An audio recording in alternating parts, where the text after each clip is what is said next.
Hello, and welcome to our first episode of the Simsons podcast in 2024. No interview guest this week, but even better, I'm joined by George Morgan and Random Coolsign. Happy New Year. Happy New Year.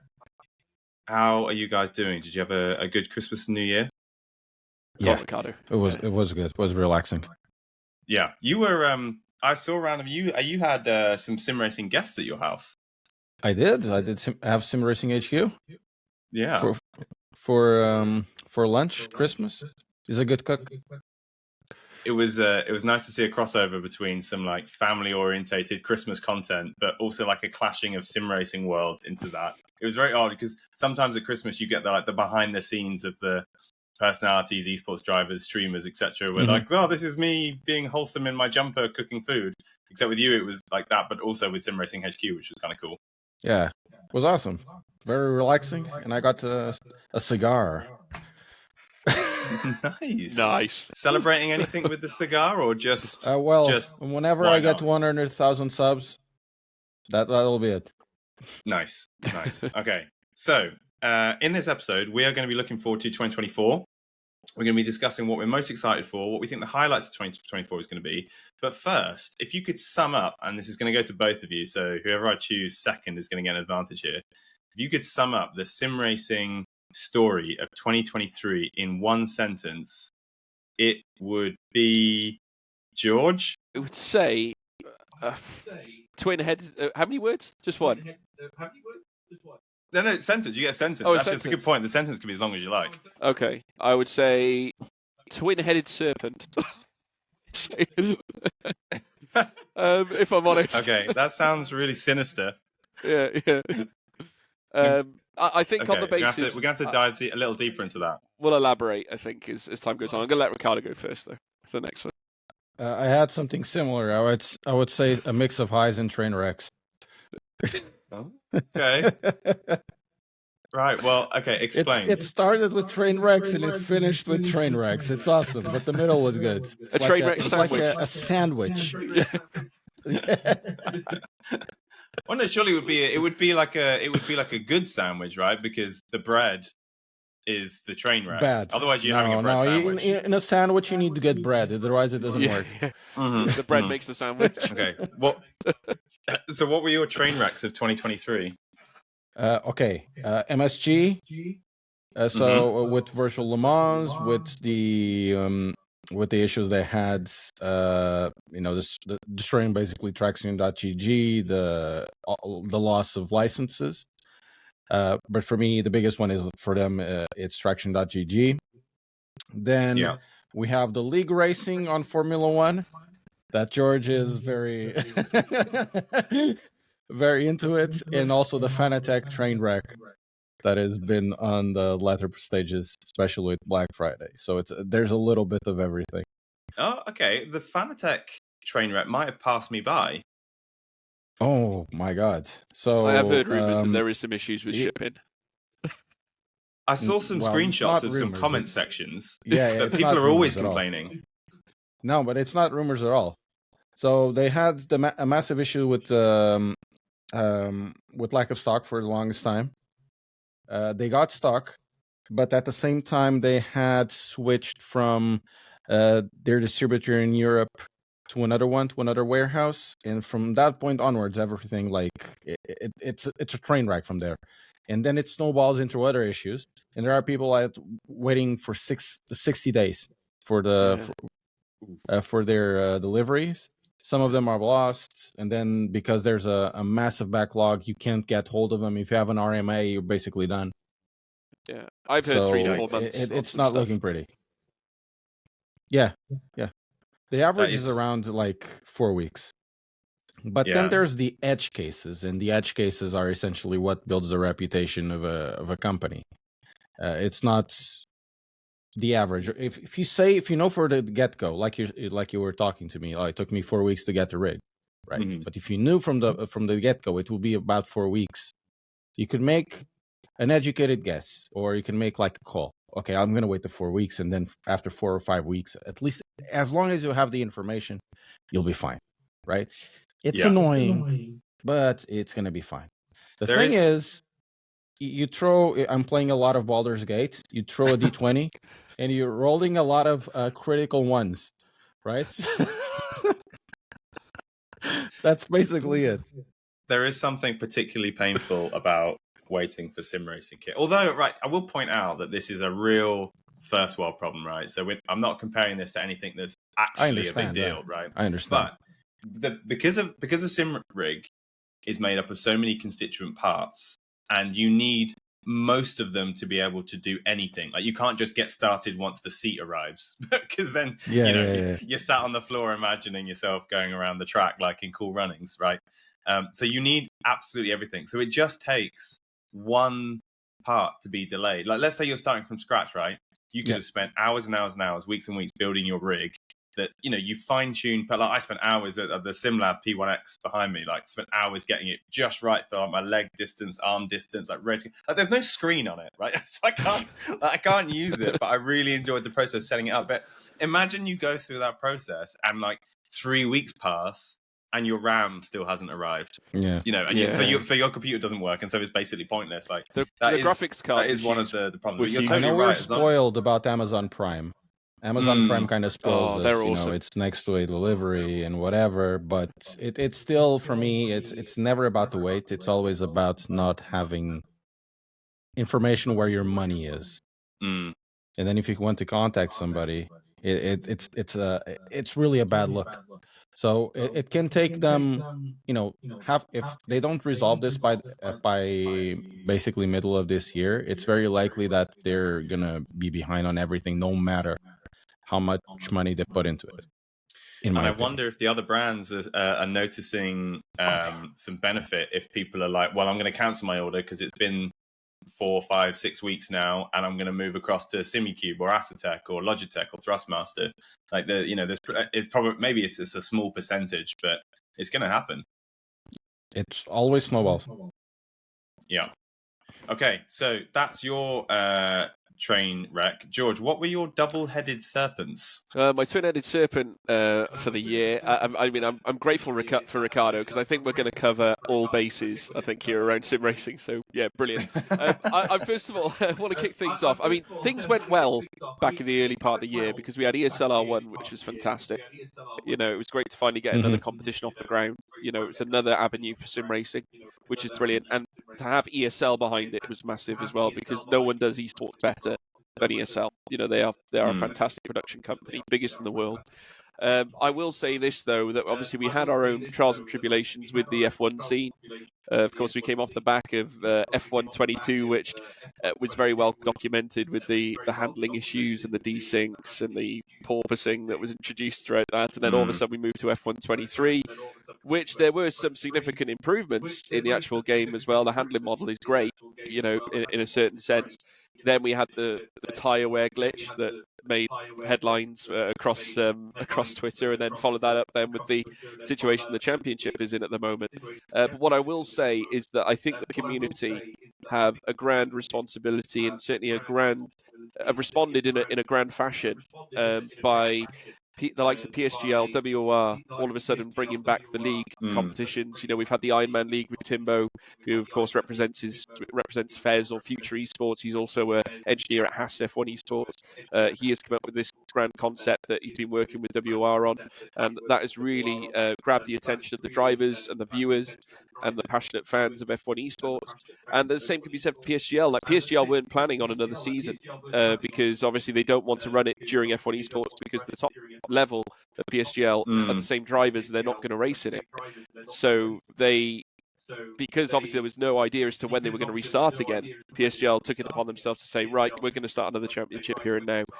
And I tell you what, I think, judging by the fans' response to what we had at round one only on Wednesday, I think we definitely achieved a big feat there, which was great. But there's definitely a lot of issues there. I want to touch on, obviously, the traction thing. I think that is desperately sad. I think there's many good people that have unfortunately lost their platform as such. And it's obviously very well documented as to what's going on with motorsport games at the moment. But obviously, various other matters that have obviously entered the fold, and iRacing have had their own trials and tribulations with the whole rain concept that they're trying to bring in. There's further delays on that, and and other matters. I prefer delay.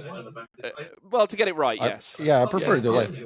I think if you're going to give a delay, though, I think maybe just think about what time you're going to give at the very start to begin with. I think perhaps, and maybe just factor in everything that you're going to have to research and construct in order to make it happen. I would, though, say that it's great news to hear that AC2 is in the works. I think that was probably a big statement that the community needed, I think, at this point. Yeah, interesting. I mean, we've known that an AC2 has been in the works. It's been worked on in some fashion since I guess Sim Racing Expo 2020. But I think this year was really the year where we started to see some real positive signals. We're like, oh, okay, it's definitely coming, and the studios are saying X, Y, and Z about it, and now we've got these little clues, and it's starting to get mentioned. Yeah.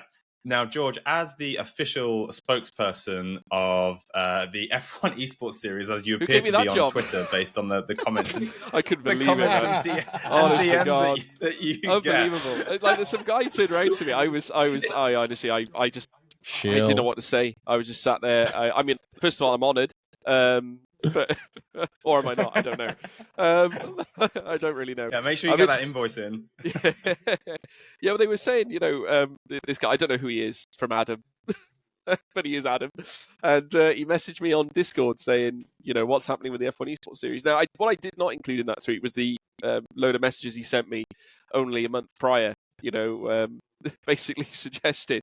He said, when's the F1 Esports event? And I was like, it's cancelled. He said, no, it's not. You're lying. I was like, well, why did you ask me then? Oh. I was like, and then I said, honestly, all the drivers are back at home, I said. And he said, no, they're not. I was like, you obviously know better than me. Even though no event took place, right? So, yeah, it's been a really rough time for me, personally, off the back of that. Yeah. Honestly, I would love nothing more than to be back on that broadcast, man. Honest to God. I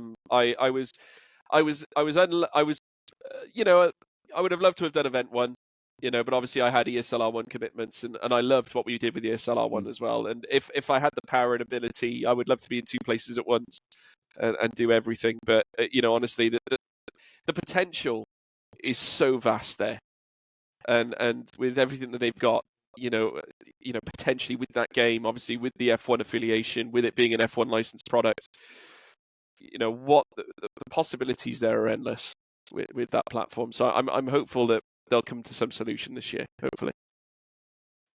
I would love to see some coordination between the event dates between F1 Esports, ESLR 1 and SRO, because there were a huge number of clashes last year that was frustrating. Now, maybe from a viewership point of view, it's not all bad, because of course it means that people can sit down, they can have a couple of streams going at once, and it's a real kind of day or weekend of sim racing, and perhaps people like that because there's not a huge amount. It's not big stuff happening every week. So to bunch them together maybe hypes it up, but it does.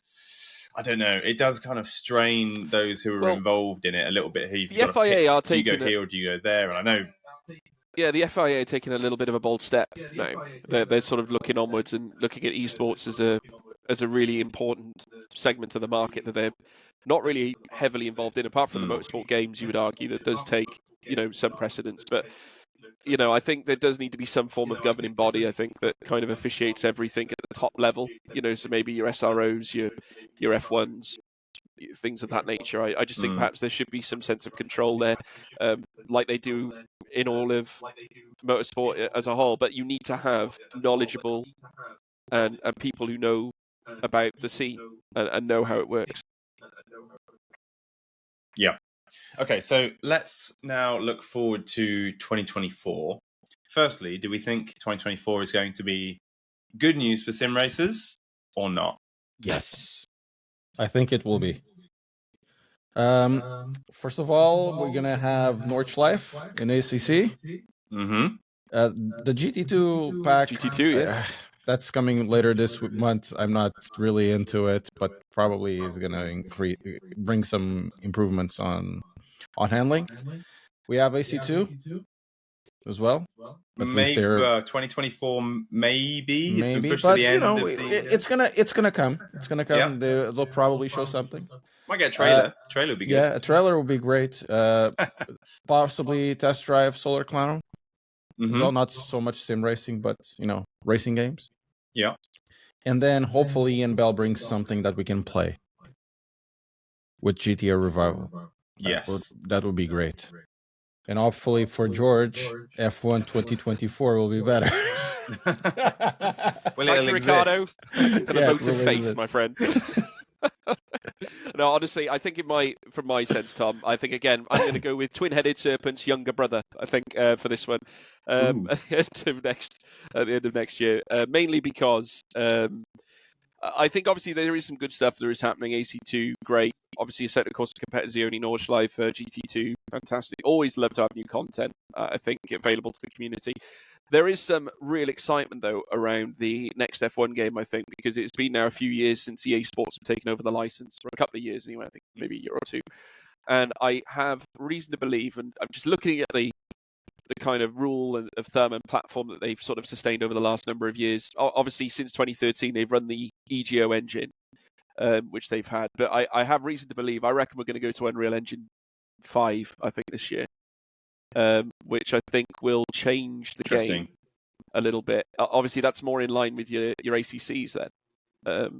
So we'll have to see whether we sort of see some big changes in that case. What game is going to go to Unreal? F1 24. That's what I think. Oh, F1 24. Codemasters released on Unreal Engine 4 the WRC. That's correct, yeah. It has some problems. It has some problems. Hopefully with Unreal Engine 5, they fix all of those problems. Yeah. I think like any other new engine. I think you're right in the sense that the F1 game definitely needs an overhaul, because not only has it not been performing particularly well in terms of quality, there's a bit of a sense of it's becoming less and less exciting. It's, the calls for why isn't this just an update, a patch, a DLC, essentially just a livery pack each year are getting louder and louder. And, a lot of games are starting to move to longer release cycles. And, the annual, look at FIFA, for example. FIFA set up a bit of a precedent. It was known for every single year you get a new FIFA, and now that's no longer the case. There's a huge amount of analysis that will have gone into that decision. So you could expect other games, and racing games included, to follow suit. But I think that would be a good thing for sim racing, because it takes a long time to refine these physics models. It takes a long time to refine the way that the cars are reacting to various inputs, be it controller or wheel, right? So I think the need for it to be pushed out every single year, churned out every single year, if they remove that, perhaps the developers will have a bit more time to finesse it. And I think of all the game genres out there, perhaps you could argue that the one that needs finessing the most is racing, because the devil is so much in the detail. Yeah, that's already been the case for years. But whenever Formula One, or rather, whenever EA is there, and you say that, it starts to become a little more games as a service, and then it's loot packs, and you end up spending more than if it would release the game yearly. What have you spent, Ricardo? Sorry, how much have I spent? Well, I haven't, to be honest, I haven't bought Formula One since 2020. Oosh. Okay. Exactly. That was a good one, though. That was a good one, though. That was a good one, yeah. 2020 was really good. Yeah. Okay, so let's go a little bit sideways. Are there any indie games, any indie racing games that you guys are looking forward to coming out in 2024? There's a huge list of prospect indie games, and there's a couple that are standing out for me. But how about you guys? Yeah, I mean, not really. I've got one which I am technically working with at the moment. There is a game called Celeros, which is coming out in the near future. As to whether they've got a release date yet, I have no idea. But it is in very much the early goings, I think, of release, and it's basically following Airspeeder. It's the virtual version of Airspeeder, which is a drone flight sport, which is eventually going to be a piloted sport. They've released what they call the Mark IV, which is the Airspeed Mark IV. They call it the Racebird, and it's endorsed by various top pilots, including the likes of Zef Walsh and people like that who are professionally trained pilots. And they're basically looking to bring Formula One to the skies. That is their vision. So that's interesting. It's a very different concept, very new concept, but I've been working as a commentator for their esports series, or should we say their community tournaments. We're currently in the midst of a lot of fun to watch. It's very good. Yeah, we just we had a meeting yesterday with regards to the plans for the community tournament final, and we got some really exciting stuff coming for the next two tournaments, including obviously we've got to get, first of all, the next batch of drivers through to the final, but the final is going to be live broadcasted and released at some point. So that'll be a great chance for people to really check it out and see what it's all about.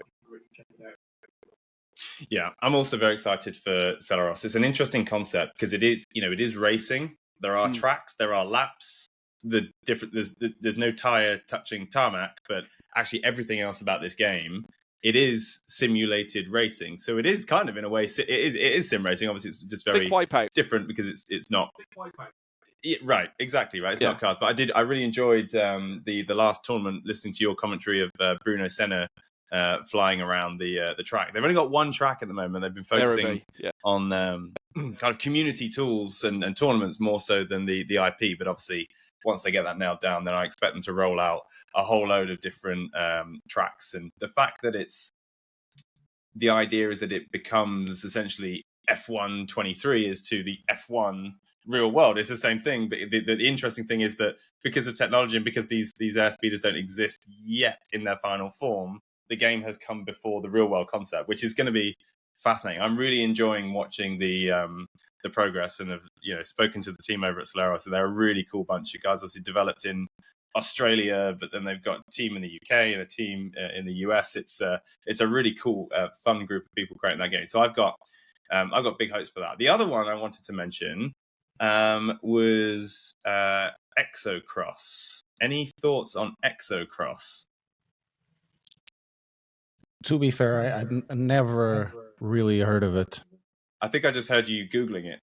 Yeah, it was. I never heard of it. Is it Rallycross? So yeah, kind of. It's a bit like Rallycross meets Mud Runner. It's out in early access form at the moment. It's meant to be out kind of like towards the end of this year.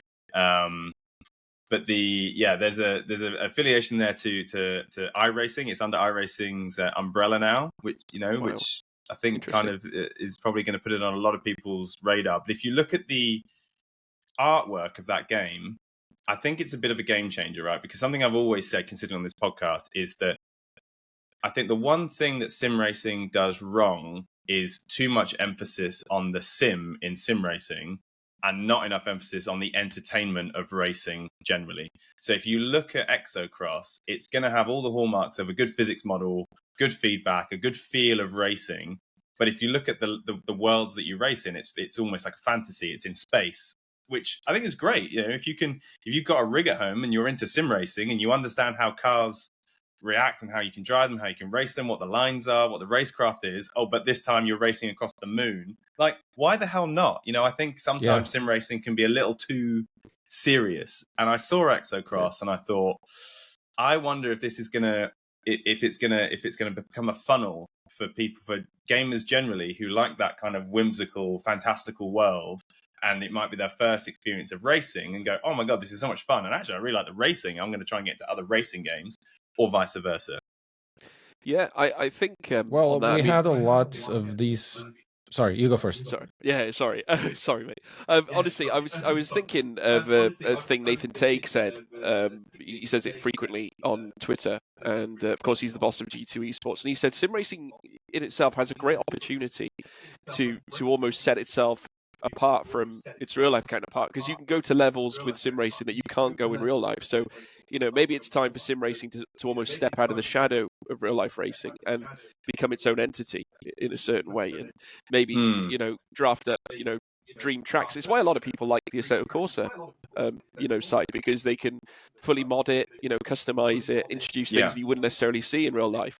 And, you see some funny memes on social media, some very strange cars that you see out on track and, should we say strange cars in strange situations. And it's quite entertaining to see that. And at the same time as well, you could draft up a semi-serious series with unlikely circumstances, I think. And I think that's the one thing that sim racing can provide. Yeah, no, I totally agree. Now, there's two more games I want to talk about. One is GT Revival, what we're expecting from that, what we want to see from that this year. And the other is Le Mans Ultimate, and how much of an impact we think that is going to make on the scene. Which one you want to go first? Which one jumps out at you, Ricardo? Which one is screaming your name? The thing is, I'm not a big fan of MSG kind of titles, so let's start with GTR Revival. Is that a shoot? Okay. No, it's just what it is. For GTR Revival, if they can get the mix of what they got in Project Cars, especially 1 and 2, a little bit of Need for Speed Shift, and also on GTR 2, that would be a really awesome thing. I enjoy older cars. I think there's not a lot of interest in older GT cars or older cars in racing that probably were kind of forgotten, but they were popular at the time, but now they're, coming out of circulation. And Project Cars 2 had a lot of that, with, for example, if you guys remember the GTR R32 that they had with the Godzilla, right? Those kind of cars, those kind of Group A's and Group B's and all of that, I think for racing, they're awesome. And Group C cars as well, old cars like that. Yeah, perhaps the total opposite of the kind of the GT3 style that has become the norm, where they're kind of forgiving, as in the GT3s are kind of forgiving. It's like skiing. It's quick to pick up, but hard to master. Actually, you drive some of the older cars, and every single corner you need to get out of the habit of just planting your foot on the accelerator, because you'll just end up facing the wrong way.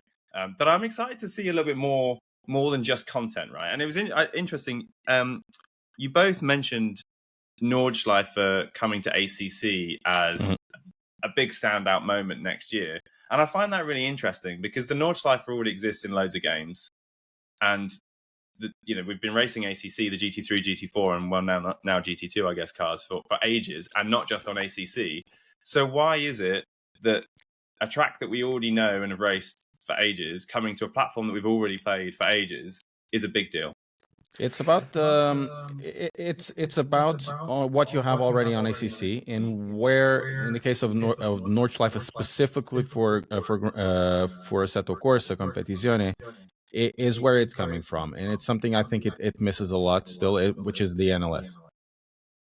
So you're having an endurance race with content that is accurate. It's something that doesn't really exist in sim racing. In iRacing, you can have like 3 or 4 cars or 5 cars. You have like a limit of number of cars, and with Competizione, you can get all the cars there. If you want to do multi-class, you can do it very easily between 4, 5, 6 classes if you want to, as long as the server allows it. That's the specific thing for Assetto Corsa Competizione. For example, but for the old Assetto Corsa, it's exactly the opposite thing. You can do whatever you want. Yeah. And with that in mind, I think related, it's interesting how so far nobody has said that they're particularly excited for anything new coming out in Rennsport next year or this year. Yeah. Just an observation. It just hasn't come up. Why are we not? Because when Rennsport was announced, it was a big bang. It was right. Yeah. It was digital ownership. It's you're going to have a garage. You're going to have a car. It's ESL is involved. This is the new big headline racing game. And a year later, we've just done the first half an hour of what's happened in 2023 and what we're looking forward to in 2024. And Rennsport the game, withstanding your comments on ESL R1, Rennsport the game hasn't been mentioned once. Yeah, I think there's a huge aura of mystery, I think, around that at the moment. I think off the basis that I would say the one good thing that we have seen, though, and something I have had the opportunity to try, was the touring cars.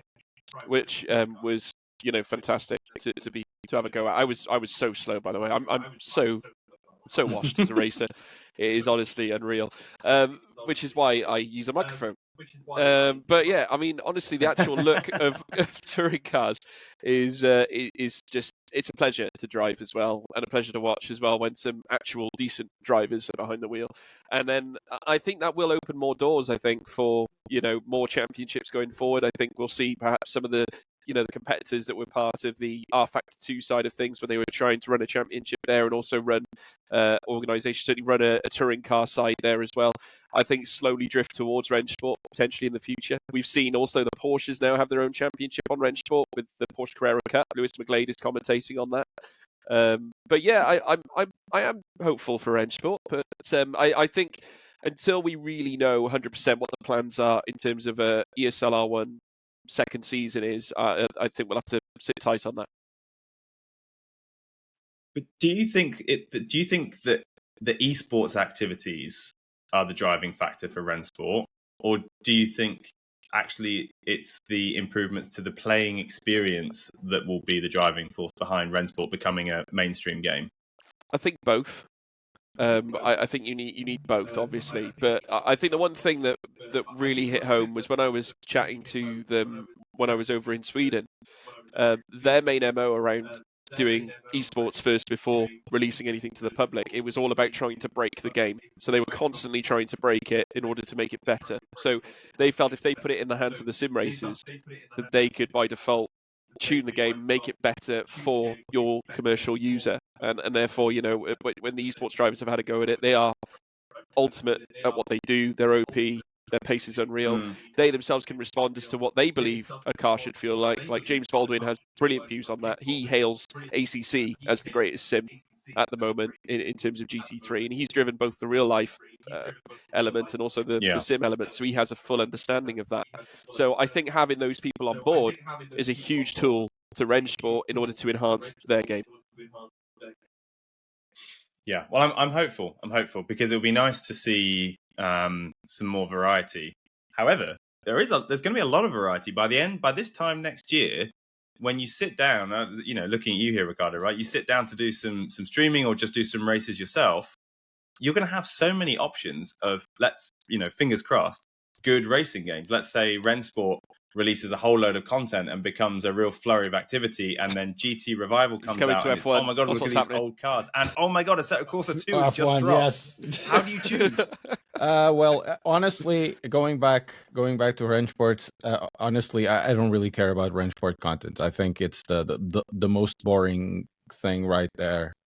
Rennsport's really interests me only in two ways, which is the SLR1 as the top esport thing, because esports and sim racing as esports, not just as a method of trying to replicate a race from real life in a simulation, is completely different. Rennsport is completely different. They want to have stuff that is short, that it has a lot of impact, can create drama. It's more like if a BTCC race meets GT3, something like that, right?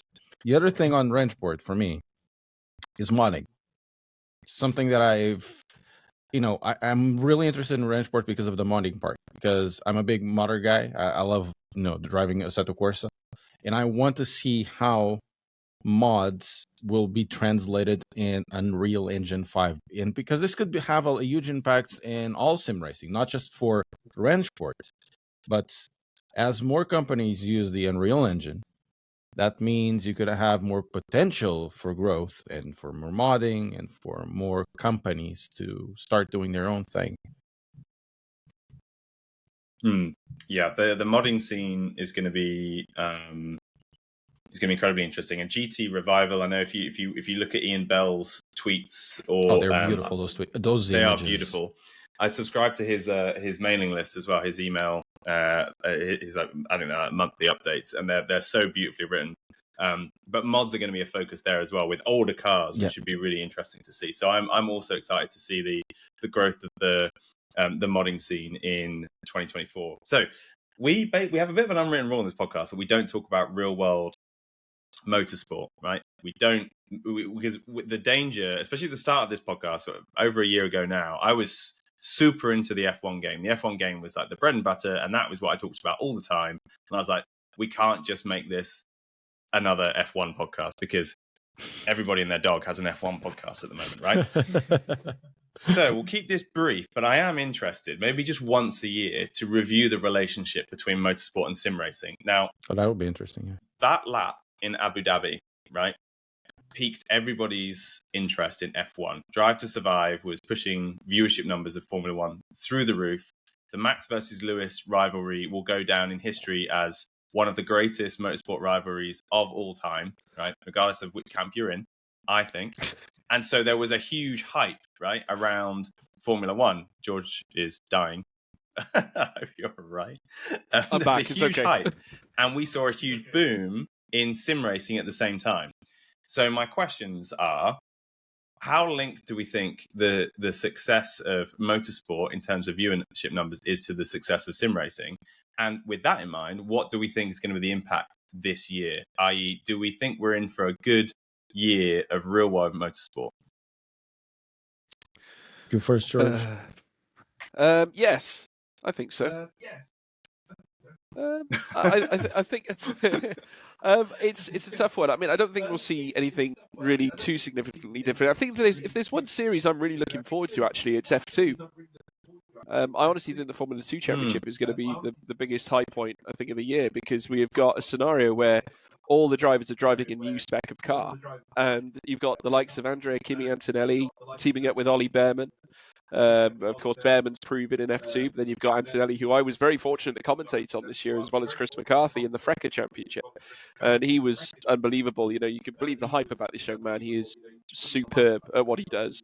You know, and it wouldn't surprise me to see him go on and do great things. I mean, I was hearing in the paddock back when I did my first season of Euro Formula, and of course, FRECA used to run alongside it. We'd also have Italian F4, which Kimi was in that year. And I go around the paddock speaking to various teams, drivers, and they'd say that Mercedes has got a 3-year plan for Andrea Kimi Antonelli to be in the Mercedes Formula One seat, which is unreal. So I want to see him and see how he performs in the F2 car. I think that this could be a defining year for motorsport. Interesting. Yeah, it's interesting that you go straight to F2 as well, because I don't think anybody's that excited by F1. It's always difficult until pre-season testing to work out if there's going to be a shake-up. But I found, well, in the last couple of years, like after the first couple of races, that either you've got a core of viewers who are going to watch that season, or you haven't. You're going to keep the diehards, but those in the fringes, the kind of drive to survive, this is really, really cool if there's something going on, they'll decide in the first couple of races, oh, well, Max is winning all the time. There's no point in watching. So it's going to be interesting. And I do think the more people are watching real world motorsport, the more people sim race, because people get inspired by it, right? And now, what I'd like to know, George, is why is F2 in the game, in F1 23 and F1 24, why is the F2 category so unpopular? The caveat being that we've just seen Creator Series have just taken on an F2 tier, I guess, which is good news. Yeah. But WRPSGL don't adopt it. We very rarely see it on YouTube or Twitch. Why? Lord knows. I mean, I will say this about PSGL. They actually have adopted some interesting side stuff, though. I mean, they've just brought out the Super Formula as well, which they're doing, the Super Formula Championship on Gran Turismo, which is very exciting. They had a very successful season, first run on the Gran Turismo Porsche Cup Championship, which was really enjoyable to watch, actually. From a viewer standpoint, it was quite exciting. I mean, I would like to see, obviously, more from SRO. If I'm honest with you, I think the one organisation that has got it really right is SRO. In terms of the fact that they run their GT3 Championship Virtual Sense in coinciding with the real life championship. Like myself and you were there, Tom, for the 24-hour Spa, and we we got to sit down and have a chat about it. And honestly, I really enjoyed being in the room because you had obviously the likes of Jordan Peppers in the seat, and I got to catch up with Leonardo Polcini as well, who was the GT Open champion the year before, and he of course was racing for Lamborghini as well. And it was great to see those guys there, and also the sim racing guys that I know very well as well. And it was quite unique in that regard. And the fact that they took the points from the virtual sense and applied it in the real life sense, whilst it might not meet the approval of a should we say a real life audience, it's definitely hitting the heartstrings, I think, of the sim racing community. So here's a scenario to ponder. How well do you think this idea would be received by the paddock and the community? What if the F1 esports teams could earn a number of points towards the F1 championship? No. Right, okay, but what we've just discussed is exactly what SRO do. The real world teams that are spending millions and millions on their GT3 and GT4 campaigns, so just GT3 campaigns for the SRO Sim Pro Series, they get points for sim racing. So they have to take it seriously because it means points, which means cash. So your reaction there is probably exactly the reaction of an SRO GT3 fan when they were like, we're going to give points for the esports series. I'm going to let you go, It's a little Ricardo. more complicated than that. Because you have to remember that GT3 SRO is a spec series. Essentially, it's a factory-backed thing, and the cars are all the same, or they are BOP'd, and all of that. The thing with Formula One, it's heavily regulated, but each company or each team will do each own thing, and then to have it decided by not technology, but or driving, but by somebody driving a little bit better online when things are completely different, it kind of destroys the meaning of it. I agree with the Formula One esports should be side to side, same weekend as part of the show, and probably even backed by the real teams. And probably it could be even cooler if you could do some sort of things with the real drivers, but not for the championship itself. I like to just throw these contentious scenarios in there and see what you say. I do run the risk of sounding a bit daft sometimes, but that's my job as the host, right? I have to throw these scenarios in and see what your thoughts are. George, is it a stupid idea? Unfortunately, yes. I think. I think at this stage, on the Formula One side, definitely. I think you could get away with it with SRO, like Ricardo said. I think, because they're BOP'd and they're off a rate. A lot of the sim racing drivers are. They have the ability to race the real cars as well. So you look at Baldwin, for example. He's a prime example. Like, he was able to drive in the British GT. He won a British GT race at Brands Hatch. It was phenomenal to watch, and then to see him as well compete in the 24-hour Spa that weekend. I was there with Frecker that weekend, but he was like, George, come on into the garage, come and see our car. And I went into the Garage 59 garage and got to see his car, and you could just tell that he felt right at home there, and he really did fit in with what was going on. And I think that really does show what is possible. We've seen it with Lucas Blakely as well, with him beating Valtteri Bottas and Sebastian Vettel at E-Race of Champions, and also in Race of Champions itself. He is a phenomenal and his F4 podium. Yeah, absolutely. GB4 as well. Yep. He's a podium sitter in GB4. Jarno Opmeer, former Formula Renault driver, competed in real life motorsport. The only reason he's not racing right now is because of budget. And the thing is that he doesn't need to race now because he makes his living through streaming and sim racing. So he's it just goes to show there is an interlap here, I think, between it, but I think it's more feasible in the GT3 sense rather than the F1 sense. And whilst obviously during COVID we had the F1 drivers take into the sim rig, which was fun to watch. I think if Williams did have points that carried over from the esports side, I think they would have been grateful for them because George Russell was the best driver that year, whilst they had a really bad car. So if we did take your idea and apply it during COVID, I think they would have been very grateful for that. Right. Well, we are nearly out of time. I just want to quickly, George, just go over what you think the highlights for league racing is going to be in 2024. What have we got going on in the community world? Well, Community World is very busy. I think the team events have hit new heights. E-Series is massive. I think PSGL has done a great job by sort of interlinking the professional side of the game and applying it into the community sense, and it gives a chance for the community teams to have a platform and race their drivers against your Ferrari esports teams, as well as your Veloce teams and Race Clutch. Various others, that are part of it. The league racing as itself is on a huge rise of growth. PSGL now witnessing viewers at least, I think our last broadcast was around 18,000, I think, post stream, which was unreal, especially given all the negative, the community have had to deal with lately. It's quite soothing and warming that we have got this sort of pot of gold at the end of the rainbow, should we say.